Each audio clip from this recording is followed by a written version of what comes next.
Asma Barlas in New York City. Good to have you on the program. First off, Islamophobia in Europe and France specifically is not new. How far does this misunderstanding and distrust of Islam go back, and what is it based on? Well, the French were colonialists, like most of the other European countries, and they, as you probably know, had colonized Algeria, Tunisia, Benin, many countries, Muslim majority with Muslim presences. And one of the things that's always struck me as a student of colonialist history is that after France was pressured to and agreed to withdraw from Algeria, they murdered and tortured over 1 million Algerians. So it's not, this animosity against Muslims and Islam, I think, has very much to do with France's colonialist history. But I would suggest that it goes back even further. If you look at representations of the Prophet very early on in mid-9th century in Europe, he's depicted as the Antichrist. And I think depicting him today as a terrorist is just a kind of a secularization of the figure of the Antichrist. So there's at least 1,000-year-long, a millennial-long history of what you're calling suspicion and distrust, but I would say outright violence against Muslims. So it clearly goes very, very far back. But this increasing rhetoric that we've heard from Macron as of late, do you think this is all a scapegoat for him to try to gain political support with his own country rather than focusing on France's current problems?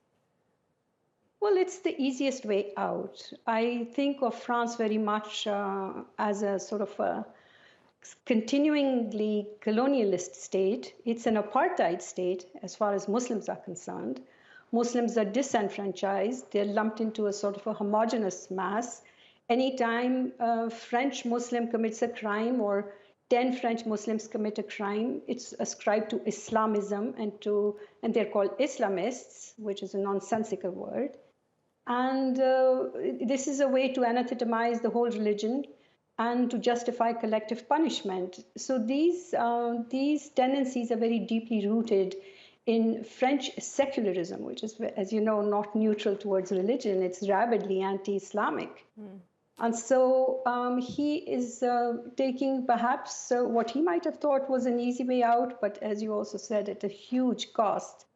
Because I think Muslims are just simply fed up. I mean, 99.99% of us are not terrorists. And it's utterly aggravating to keep seeing these leaders in European countries and Macron right now taking a high moral ground about how Islam should be lived and practiced just simply because a handful of Muslims commits crimes.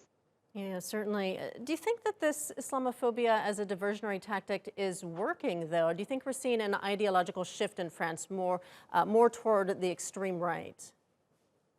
That move to the right has been there across Europe and certainly in France. And sort of a militant nationalism, right-wing nationalism, has been on the rise, for over a decade now. And there are dictators in power all over the world right now who take the, quote, easy way out, but at the cost of human lives, human welfare, and the future of their own country.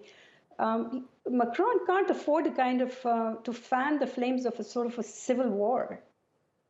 But that's if that's his way into power, I think it's going to come back to bite him.